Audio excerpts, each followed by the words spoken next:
We're going to now look at ODD, oppositional defiant disorder, which I've brought up frequently, and we've talked about a little bit, so this should not be a long presentation, but I'm also going to give you some strategies. So what is oppositional defiant disorder? So it's a pattern of anger, hostility, stubbornness, low frustration tolerance, and resistance of authority, especially to parents. Does this sound like any of your kids? Okay. When we're looking at stats, at least 60% of kids with ADHD have oppositional defiant disorder. So most common, research anywhere from 40 to 80%, but usually we talk about 60%. Parents usually report difficulty from early on, difficulty in temperament. So this kid is a more irritable kid, challenges things, talks back more. So I mentioned before, ODD behavior occurs mostly in the home. If it goes over to school, then we usually have a more serious situation of ODD. ODD does not necessarily turn into conduct disorder. Conduct disorder is the difference when this type of behavior gets them into trouble with the law. They're setting fires, they're hurting other people. But we know more kids with conduct disorder do have oppositional defiant disorder as well. Okay, so the symptoms are these kids are argumentative, they fall apart when frustrated, again, typical of ADHD, extreme lack of flexibility in actions and relationships. That this black and white thinkers is really prominent in ODD. They have difficulty with transitions and cognitively shifting, react defiantly and impulsively, I'm getting tired, annoys other people, yet is easily annoyed by others and invades others' personal space. Really sounds like symptoms of ADHD, right? So they blame others for their own mistakes. This is pretty typical in kids for ADHD. It wasn't me. They did it because they were bugging me or whatever. And yes, a lot of times this sets up the kids' triggers, but also this blaming others for their own actions is a part of ODD. They're quick to anger. They hold their anger for longer periods. They continue their negative behavior even though it is not in their best interest. This is kind of a hallmark. A lot of kids who do negative behavior and do it to be manipulative and get their own way, the result of the negative behavior, there's usually a positive outcome, and that's why they're doing it. These kids, no. They continue the negative behavior even though the consequences are being heaped on and the situation is getting worse and worse. It may look to people like their defiance or temper is coming out of nowhere, but a lot of times when we backtrack it, we can figure out, where it's coming from.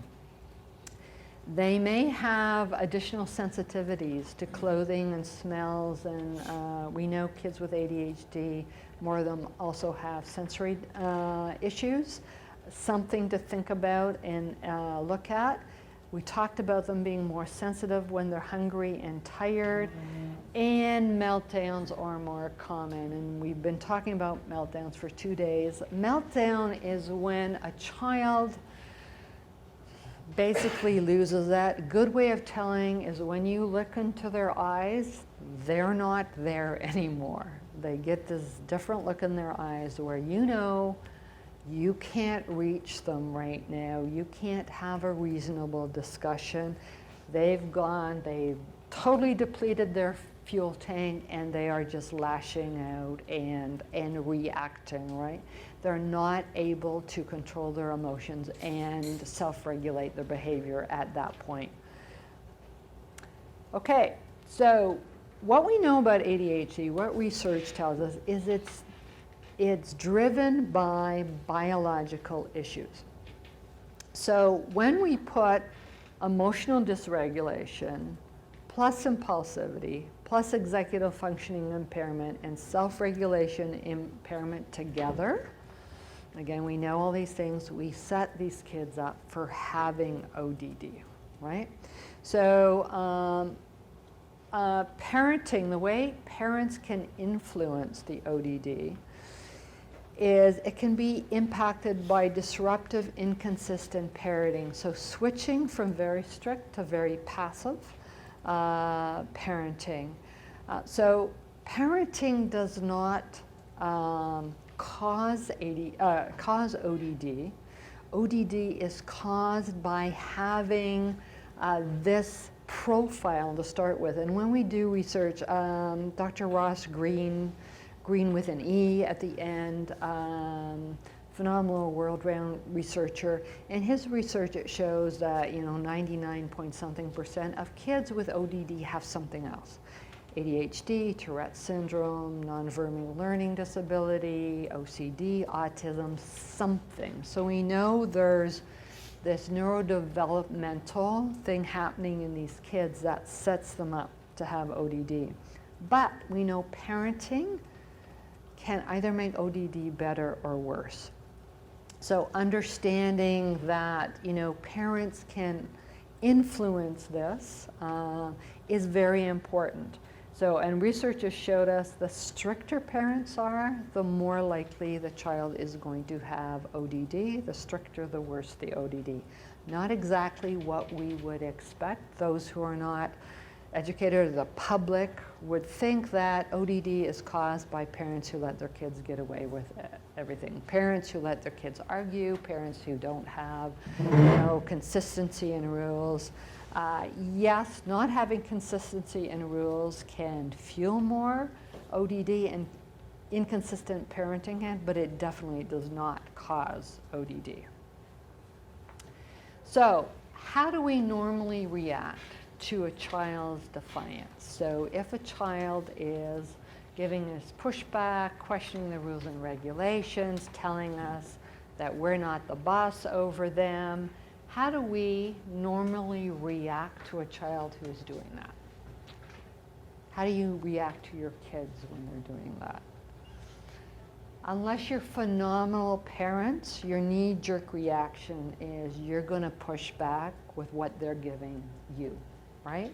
So unless you've learned skills and strategies around this, if a kid is argumentative with you, you're going to be argumentative back, right? Again, unless you've got this underlying knowledge of where this stuff is coming from. And that's where you get the judgment from other parents of how can you let them say that to you? How can you let them get away with that? But if you turn around and push back, you're just going to get more of a reaction. So basically, you need to do the opposite. So fueling ODD are all these things we've been talking about: language difficulties, poor social skills, underlying anxiety, depression, the self-regulation, executive functioning impairment. So again, understanding your child and triggers will also give you insight into their ODD. So interventions for ODD, we know medication can improve emotional regulation. So therefore it helps improve ODD. Will it make it totally go away? No. But we know for a lot of kids it can help decrease it. So parenting also needs to be addressed. You need to look at your parenting, and if you've got a parent who has undiagnosed, untreated ADHD, you need to do something about that, because that is going to set up inconsistent parenting, and it's going to model this reactive parenting with a parent having meltdowns and telling kids they're grounded for life, etc. I mean, all these things that you actually can't follow up on, right? So you need to get the parent looked at and treated as well. And you also need to figure out if your child has got some coexisting disorder.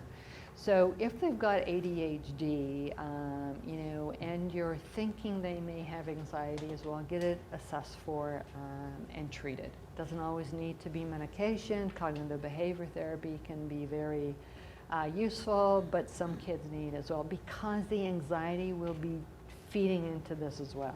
So if you're working on the ADHD, but you're ignoring their anxiety, their OCD, whatever else is going on, their learning disability, you're going to be spinning your wheel. So again, you need to understand your child.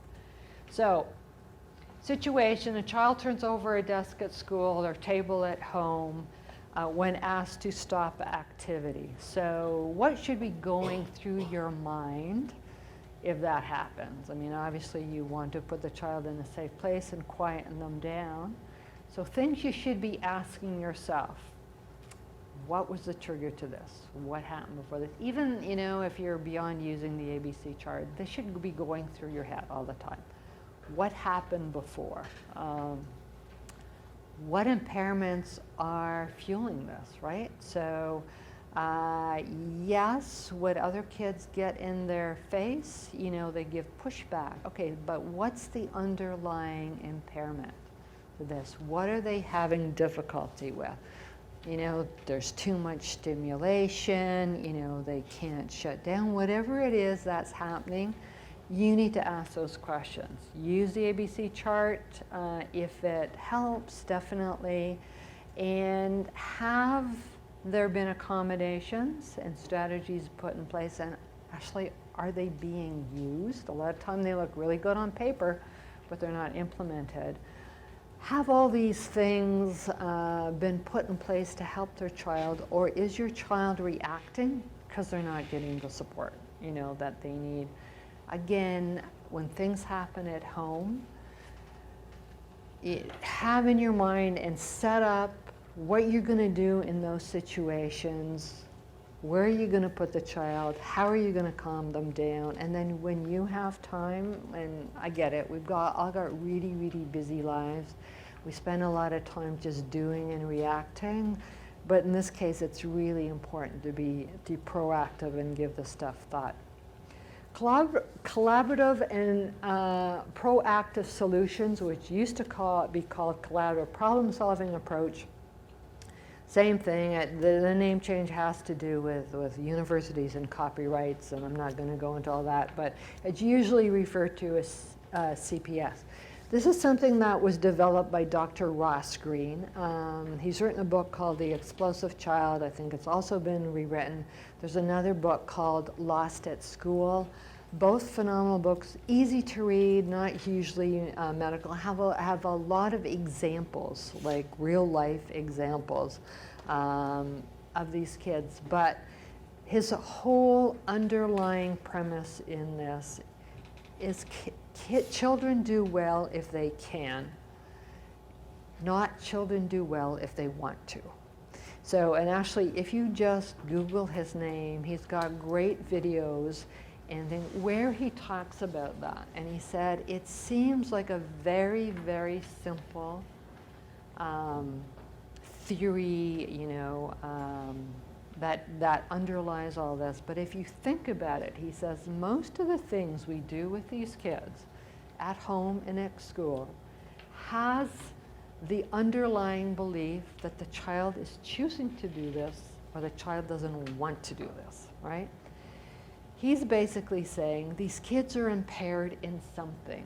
Something is preventing them from doing what we want them to do or causing them to do things we don't want them to do. It's our job as adults to figure out what that is. He's basically saying that all kids want to succeed. All kids want to be good at school. All kids don't want to get in trouble. All kids want to be rewarded. They all want to be liked. They all want to have friends. If they don't, then there's probably some other underlying emotional problem, abuse, or something that's happening. But generally, kids want to succeed.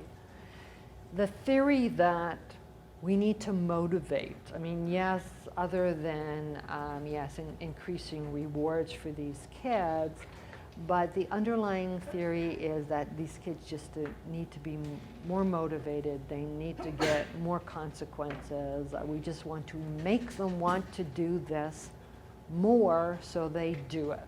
That is wrong. The other big underlying thing in this is that ODD is a fever of the illness. So his research, again, has shown that the vast, vast majority of kids have got some neurodevelopmental disorder going on. That ODD is not actually the illness, it's a fever that's telling us something's going on. You know, if your kids get a fever, the fever is not the illness, right? The fever, it's either a virus, a biological infection, something that they've got. The fever is what triggers you to go, uh-oh. You know, something's going on, I need to take them to the doctor, okay, yes, I get it, this is the flu or roseola or whatever it is that's going on. So the ODD, he strongly believes, you know, I mean, there are a lot of doctors who believe that ODD should actually not be diagnosed, that it is something that comes with these disorders, right? So these are his main ideas around this. So ODD is caused by a lack in thinking or executive functioning skills, not due to attention seeking or manipulation or lack of motivation. So therefore, the best way to deal with these behaviors is to teach skills rather through reward and punishment, so they can do what we want them to do, okay? And these skills need to be taught in a natural setting through problem solving. So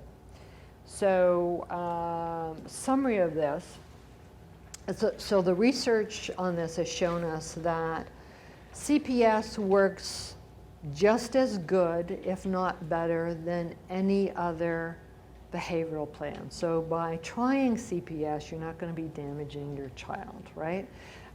So we encourage parents to use this as often, and we're trying to get schools to use it more as well. Also, by having this kind of plan, it reduces family stress and parental stress and makes parent-child relationship better. So steps to CPS. Discover the demands or triggers, you know, that come before these triggers. Again, same kind of theory, be proactive, try to figure out what the underlying thing is. Actually write the triggers down, and after reviewing the triggers, decide on what's the lagging skill. Again, what is the impairment that's driving this? And then choose one or two things you want to work on.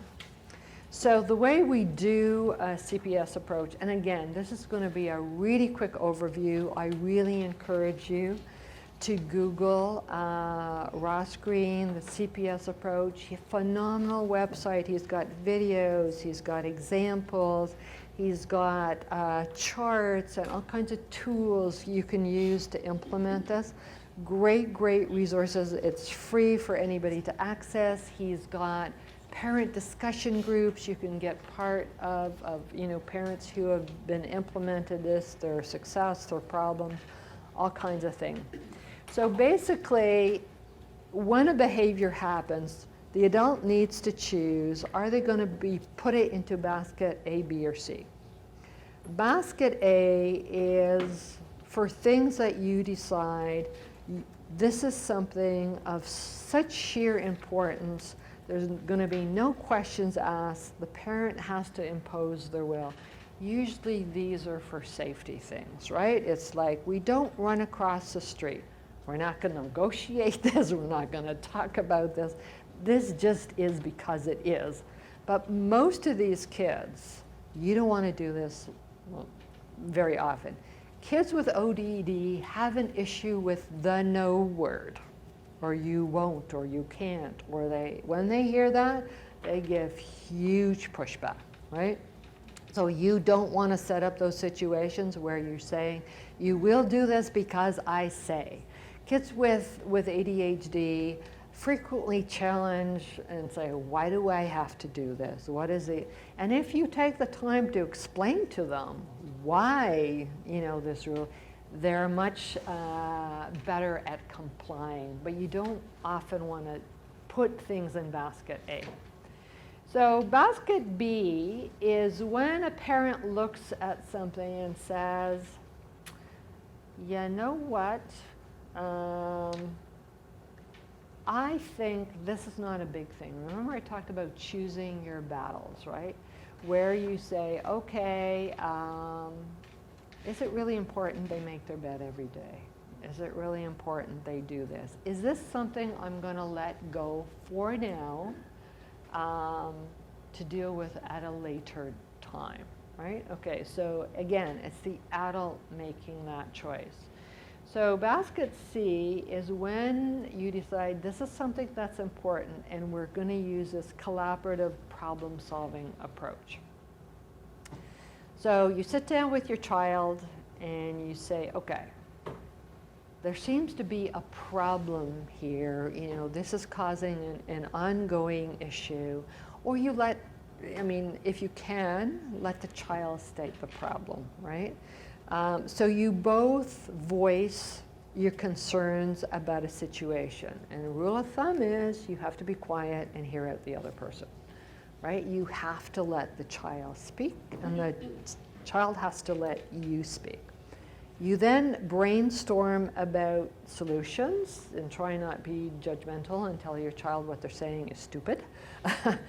So true brainstorming, right? And then you jointly decide on a solution. Sounds either, the first time you hear this, it sounds either too simple, really kind of stupid, or no way, that's not going to work, right?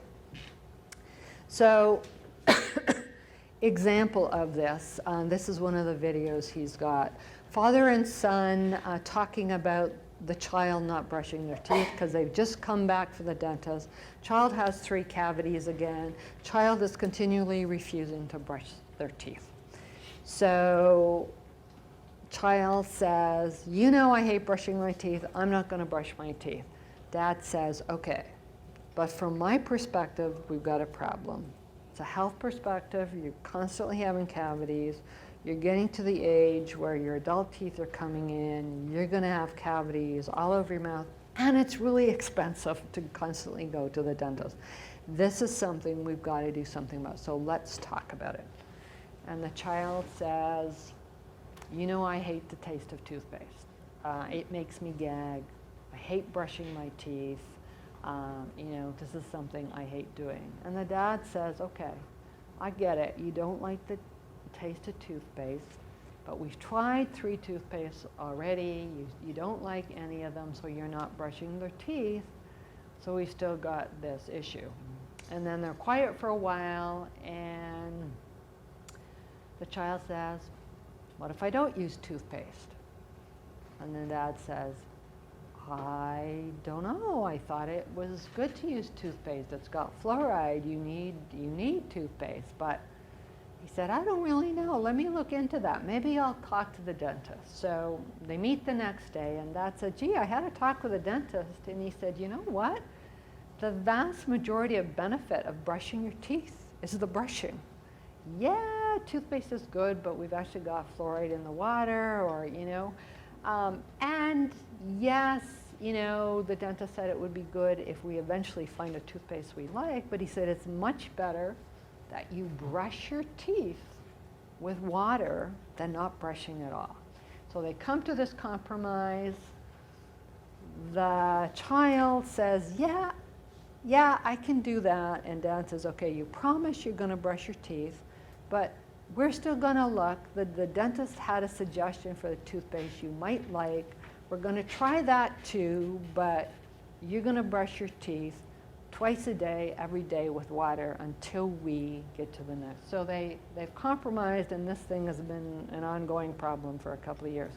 So that's an example of using the CPS approach. And other reasons why this is good, it defines a problem, helps to generate solutions, teaches empathy, okay, models problem solving. Remember, these kids are impaired in problem solving. They're impaired in brainstorming. They're impaired in coming up with other solutions. They're impaired in, sometimes being empathetic to other person's perspective. And they're not good at flexible thinking.